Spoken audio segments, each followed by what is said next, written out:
Hey guys, so today you and I are going to talk about decisions and remembering them. So let's get into it.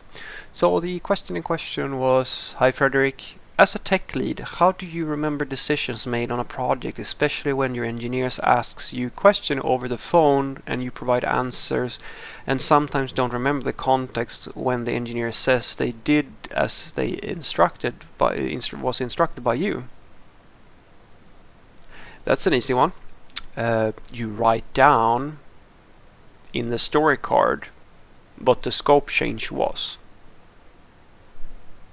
Done. So this is where documentation becomes an important thing. So for me, I usually try to tell people that I try to have two types of documentation. You may recall that I made a video like a little while, I don't know exactly now, but about ADRs, for example, which is this idea that you take a piece, you basically make a proposal for how a technical decision of some sort, and then you document and discuss like pros and cons and approaches. So just a format for how to make a decision, a technical decision. That is, as I've said before, is a very good way of dealing with something where you have a large-scale decision that you're going to make, something that has a fairly big impact on maybe more people than yourself. Ideally, something that has more than one team involved. But for something like this, if you, for example, say that your software developer calls you up and says, "Hey, I need to make this, I don't know, I need to make this class instead of that class, or I need to make this button that color instead of that button because of reasons," that's a bit much to create an entire this gigantic document and then weigh pros and cons and go through all of that bureaucracy in order to make such a small decision. So in those situations, the thing that I usually refer to here is just traceability. Create traceability for that's the only thing you want. You don't want to make it a big piece of documentation. It's just a breadcrumb type of thing.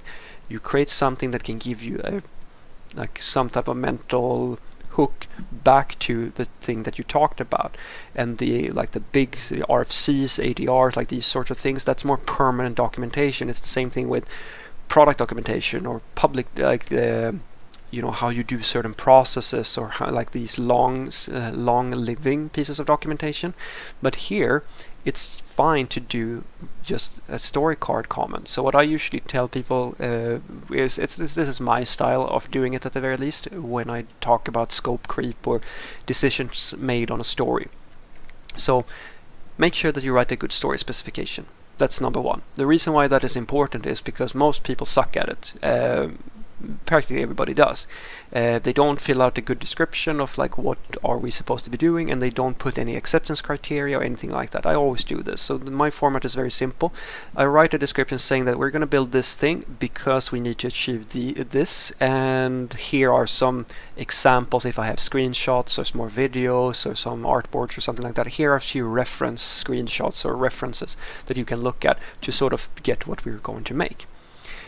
The reason why I make that slightly larger investment, so instead of taking 2 seconds to just write "do stuff," I actually take a little bit more time to write it sort of well, not perfectly, that's not the intention, but it has to give me enough of a context so that I can remember what I was doing. It's the same thing with having a to-do list or something like that. If you write a really shitty little one-liner, clean stuff, that's not going to make you remember that, oh yeah, you already cleaned you cleaned your bedroom, but you didn't clean, say, the bathroom or something like that.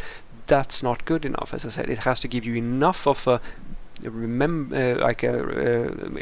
enough of a mental hook back to what you were thinking at that time, or a footnote basically, so that you can get back into that context. That's number one.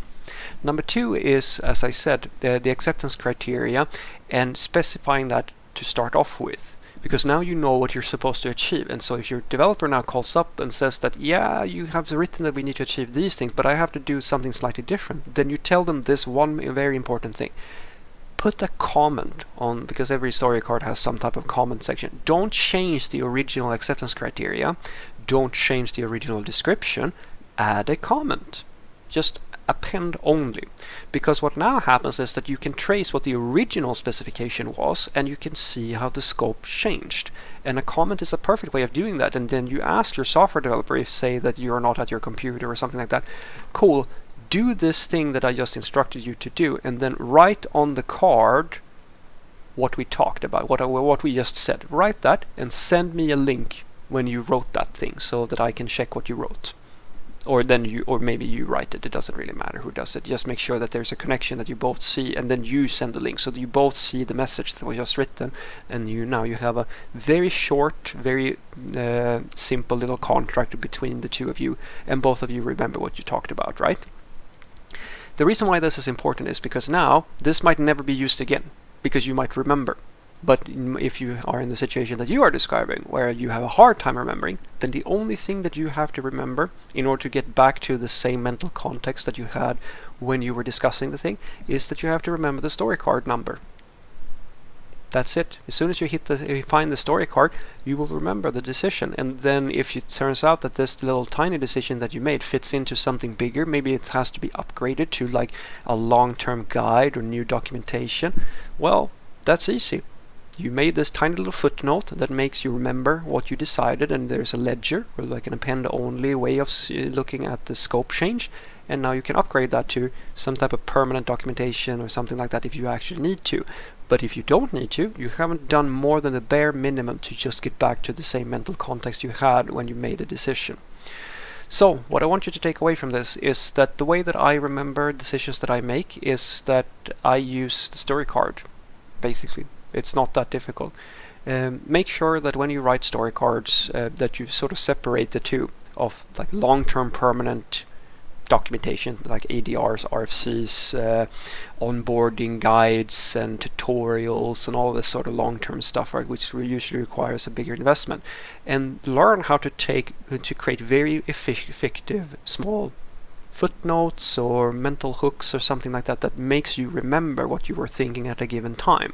It's the same thing as being effective at writing calendar messages for yourself, so you remember you should take out the trash or what you did when you clean and so forth. It's about being organized, basically, because you know that you're going to forget. It's meta thinking. You know that you're going to forget what this was about, so now you need to get enough of a sample size of the thing you were thinking so that you can remember what you were thinking at that time.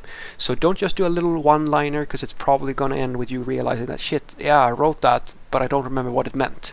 So make sure that you do it slightly more. It doesn't have to be big, just enough so that you can remember. Write some acceptance criteria for what you're going to achieve, and then when things change, don't change the original specification, just append at each step, because then you can get a history of how this story was delivered and the decisions you made after you realized that the original specification wasn't completely correct. And now all you need is to either forget about that thing, that it ever existed. It just took you maybe a minute or two longer than it would have if you just did nothing, but you have a footnote somewhere where if you need to remember, all you have to do is to do a little search in among the story cards, find that card, and now you can come back to that mental context. Have a great day.